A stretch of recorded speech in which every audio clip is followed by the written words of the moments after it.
All right, this is going to be Necromancer 2.0, Bloodwave Necromancer 2.0. So let's go over the build real quick.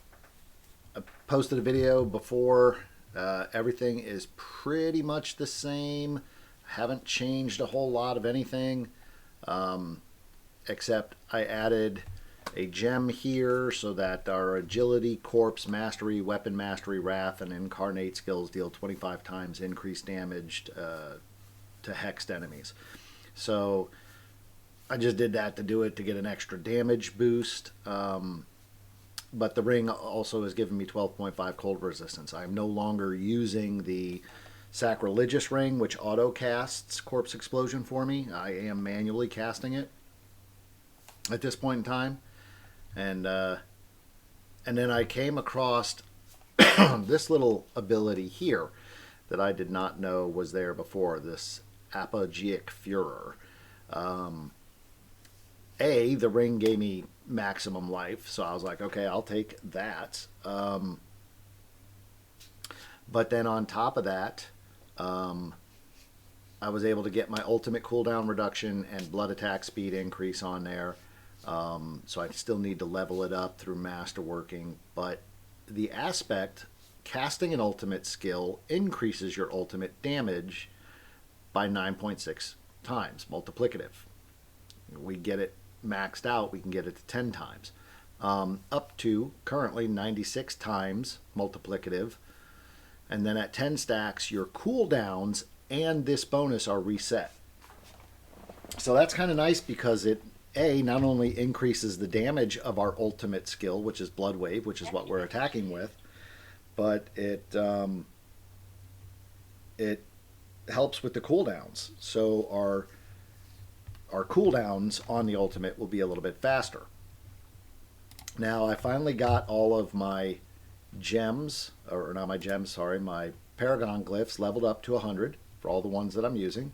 So we're using Abyssal, Dominate, Essence, Sacrificial, and then Undaunted instead of Imbiber. I'm not really sure the purpose of Imbiber based on the build guide. They want you to use Imbiber. I personally don't think that does anything for you other than keep you healthy, which you're doing more damage while you're healthy, which I get, but I'm pretty much constantly healthy anyway because the Undaunted gives me an increase to damage while I'm fortified, and it gives me a 10% damage reduction the more fortify I have. So if I can keep my fortify up, I got a damage reduction going on, and then overall it increases my damage by 10.4%. I may spend a little time and look to upgrade Desecration here and swap that out with Undaunted because for every 5 willpower purchased within range, you get currently at level 69, I'm getting a 70.3% additive increased damage. But then if you have enough willpower in the area, right, of the glyph, you do 20 times increased shadow damage to desecrated ground. And then you increase your desecrated ground damage by 14% multiplicative. And of course, the increase to you is 20% multiplicative. Bloodwave creates desecrated ground. So Bloodwave by nature just leaves behind the blood damage and things like that, and you get your blood orbs or whatever. But if we look at our title here, right? Or sorry, not title. Where is it? I think it's the gloves here. Yes, Ultimate Shadow, right? Affects both Bone Storm and Bloodwave. So they're now darkness skills. They deal shadow damage and gain additional effects. Bloodwave's additional effect is that it creates desecrated ground as it travels, dealing 26,312 shadow damage over 4 seconds. So we're dealing 26,000 points of damage, but if we get that desecration bonus right there, that's a 20 times multiplicative damage increase. So as long as you have desecrated ground, you're going to be damaging everything. So I'm gonna go ahead and run a rift real quick, a pit level, and we're gonna put some points on this one to get it up. But before I do that, I want to kind of go over my keys setup here. So as you can see, we got 1, 2, 3, and 4. I have Decrepify there. I'm not really using it. I don't cast it. I use Blood Mist, but only when I'm in a situation where my cooldown for Bloodwave isn't there and I need to kind of be able to move around and get out of any danger situations. And then, you know, every now and then casting it gets me that 15% additive critical strike chance and a 10% multiplicative critical strike damage for those 5 seconds after Blood Mist ends, which is really kind of nice. We have Blight on number 3. I don't use Blight except for when I'm facing big bosses. Corpse Explosion with the Miasma. That one is probably the best one to use, and it does shadow damage. So right, we're doing some massive shadow damage here, which is nice. But as you can see, I've got that one leaving behind the Miasma that deals shadow damage, and then our primary attack is Decompose. I'm not using it. It is what it is. I could use it here and there if I need to, just to get a corpse going, but I really don't. And of course, I have Bloodwave on my right click. So here's the way I do this. I go in, I cast that first Bloodwave attack. It doesn't do a whole lot of damage, but it does stun everybody for a few seconds. I run around and I get those blood orbs real quick, and then I launch the second Bloodwave immediately on cooldown. And that does a massive amount of damage. Now, as soon as I've casted that second Bloodwave, I'm going to have a bunch of corpses there. So I'm just going to tap away on key number 4, and that's going to explode as many of those corpses as it can, which is going to do the damage from the corpse explosion. But on top of that, because we're using Fueled by Death, corpse explosion consumes the corpse, so we're going to get 9% increased damage, multiplicative, for 6 seconds after we consume the corpse. But of course, we're creating a corpse, so we're getting, not here, we get a 12% chance to create the corpse there. Where is it? Here, we're going to get our Fortify by creating the corpse, right? The Bloodwave's going to create the corpse, fortify us, then we're going to consume the corpse, increasing our damage, and we're going to do all that while we're running around and keeping Bloodwave casted as much as possible. So this build right now, I'm pushing Pit 105s with it. it's ridiculous. I'm using the Redamine Buzz, and I forget what the other one is. And then, of course, just any old potion. It's mostly to get the experience, so I can get my Paragon boards filled out. But honestly, you don't need any potions or anything. So we're just going to show you how it runs here. I'm going to run into the first group, and I'm going to cast. Boom. As you can see, no real overpower damage or anything going yet.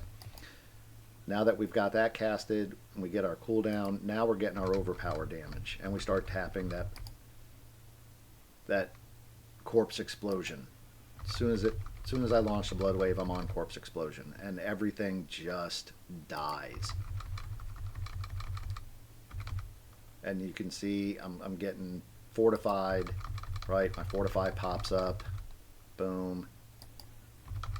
Keep my fortify going. Get my cooldowns. Oh, gotta watch. Oh, now this is where I'll use the Blood Mist to get out of danger. And look at those billions of damage there. Look at the billions of damage. It's ridiculous. Absolutely ridiculous.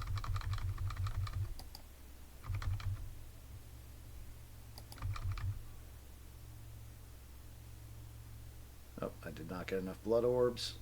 My blood orbs aspect is still not maxed out, so I'm not getting the full cooldown on that yet, which would be nice. It would take fewer blood orbs to cool down the ultimate attack, but I'm getting enough that it's cooling down fast enough, and it's just letting me crush stuff.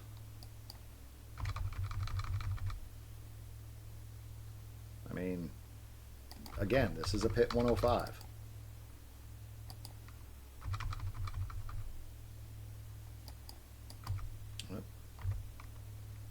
If we don't get enough blood orbs, we just run away for a second, and then we come back at them.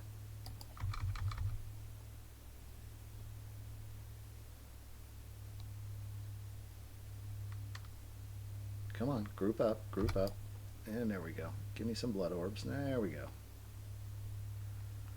Let's move on to the next group here.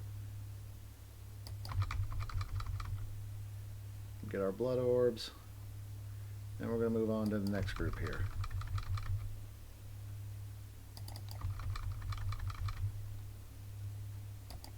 Oh. Collect some blood orbs, get our life back, and boom. Boom. So the only thing that sucks is when that reset happens is you lose that massive damage boost. So you've got to get your first cast going again, and then try to maintain it after that. It's not really necessarily, I guess you could call it a snapshot process, but it's not really so much a snapshot as it's just a buff. And then you got to maintain that buff itself just by constantly casting Bloodwave as soon as you can. Of course, when it resets, after you get to 9, it resets, and then your damage goes down. But as you can see, this is a 105, and I am going through it with no real problems.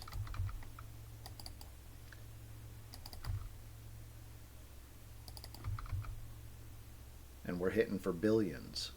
Billions! Which I'll take.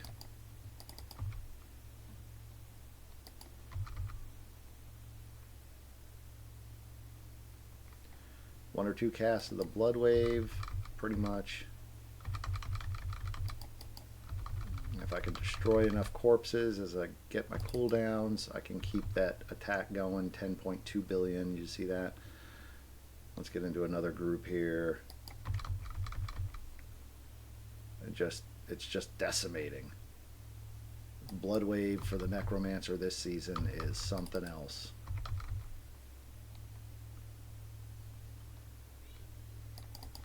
And then wait till we get to the big boss. Just watch how easily the big boss goes down. It takes like 3, maybe 4 hits, and then they're done.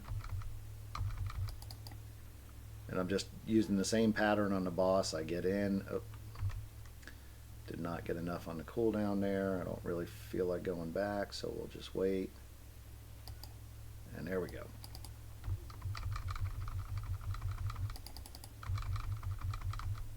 And everybody's dead.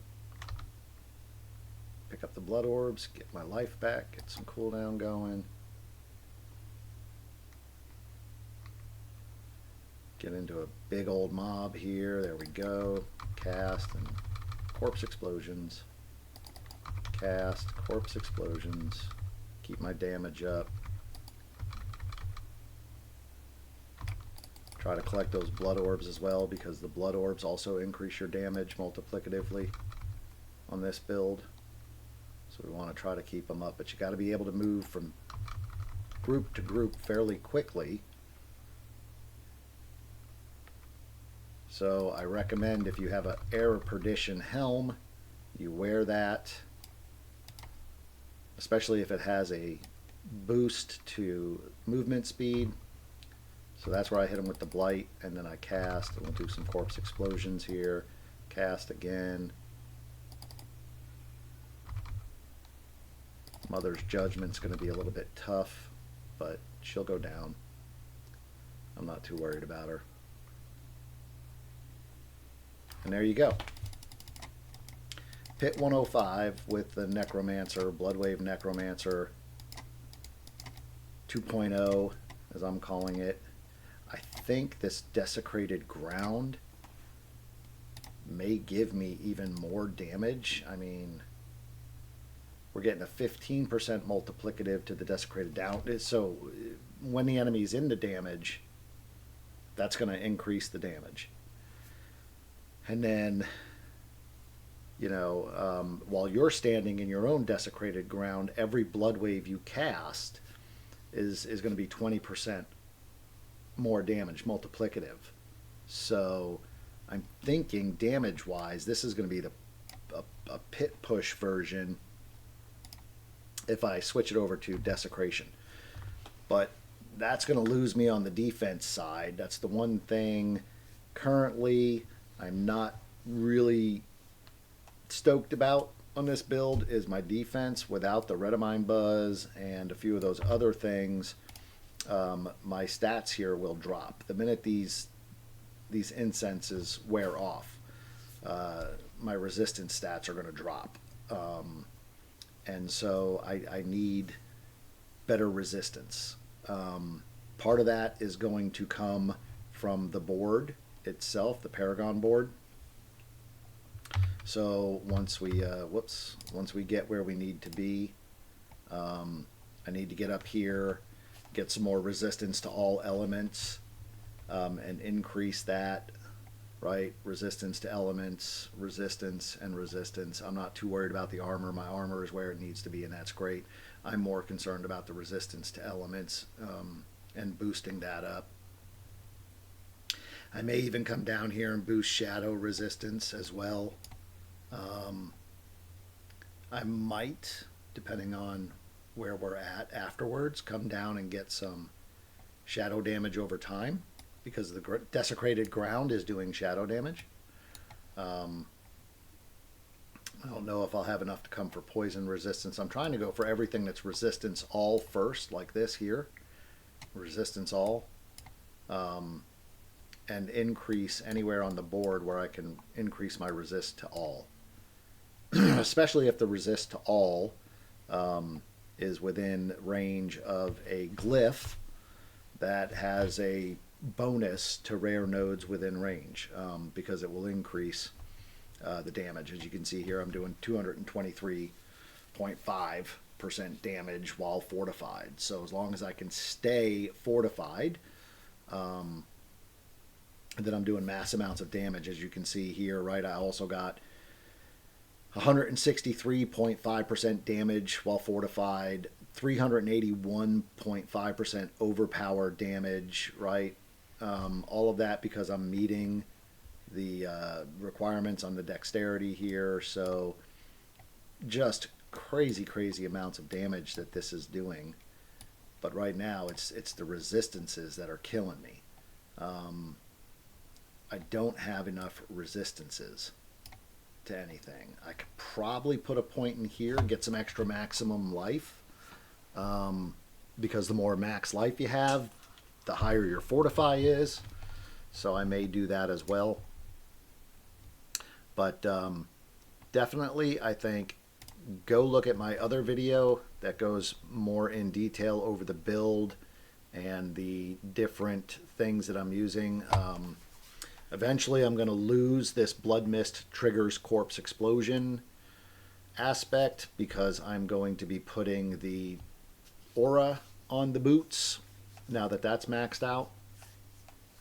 And I'm going to be doing that once I get where I need to be gem-wise, to either A, craft another mythic item, or find a mythic item, in which case I need it to be the Shroud of Death or Tyrael's Might. The build itself recommends the Shroud of Death based on max roll and Icy Veins, but obviously I'm not using it, and I'm doing mass amounts of damage right now. So I'm thinking I might go with Tyrael's Might instead, just to give me more defensive capabilities. Because damage-wise, I'm killing the damage. There's no point in increasing the damage at this point if I can run 105s. So, yeah. Look at my first build. Go back, watch that video. And then, in addition to that, once you get where you need to be, look for the apogeic furor aspect, which increases the damage of your ultimate every time you cast it.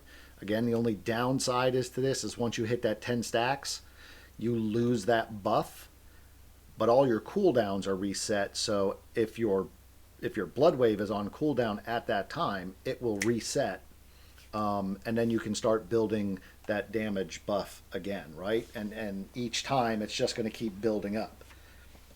So preferably before you get into a boss fight, either get the buff to reset and get it about halfway there or whatever, or build it up while you're fighting the boss. You're just going to be doing more and more damage as you're fighting the boss, with this guy starting from 0 on up. Now, one of the things you could do, well, no, I already did that. I was going to say you could go with the damned aspect, to where you're doing 54 times increased shadow damage to enemies affected by any curse. I'm kind of thinking this is going to come into play with the desecration glyph, which is why I'm leveling that up, because that shadow damage, it's just going to be crazy damage. It's going to be crazy damage. I need to go save everything right now in the armory, actually, now that I'm thinking about this. Let's see. This is Bloodwave Perdition, Bloodwave Harlequin, which I'm not using the Harlequin crest, so I'm going to save this. The Harlequin crest will give me more defense, so I might put that on at some point if I get movement speed on Ethereal's Might, but the problem is I need movement speed, and I'm not getting a whole lot of movement speed. So I wish there was a way that you could transition out a power on a mythic. Like, I'd get rid of that +4 to core skills and put a plus to ultimates, if that was me. If I could do that. In fact, where is my ultimates? Thinking about it. Do I have 5 maxed out in there? I do. I have it maxed out. So it'd be nice if you could get a plus to ultimates, and increase the damage that you're doing there. So, yeah, that's the build. Again, see my previous video that I uploaded yesterday. This is Sunday, February 2nd. So, you know, this is the 2.0 version of my Bloodwave Necromancer. Hope you enjoy. If you did, like and subscribe, and we'll see you again next time.